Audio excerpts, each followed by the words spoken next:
مرحبا، معكم معاذ من فيلاكس. اليوم حنتعلم سوا كيف فينا نحط الهارد درايف بفيلاكس DVR. طبعا هي عنا الهارد درايف، انا بفتحه هلا. تمام.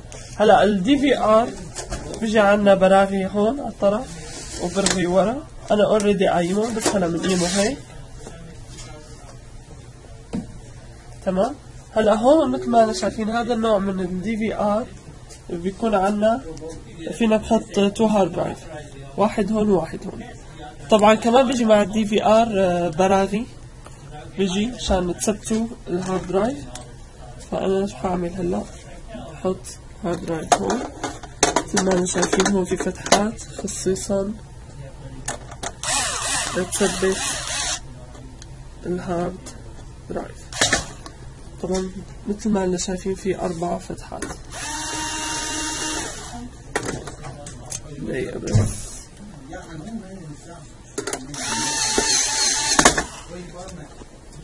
طيب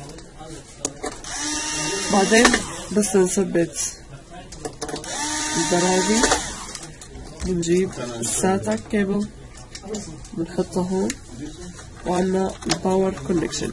هلا بهدول الباور كونكشن والساتا كيبل بيجوا جوات DVR، يعني منه فيه. بعدين بيجي عنا الباور سبلاي، وهلا بنكون جاهزين للشغل. ان شاء الله تكونوا استفدتوا معنا، ولا تنسوا متابعة مزيد من الفيديو على اليوتيوب شانل. زورونا على الموقع www.relax.net.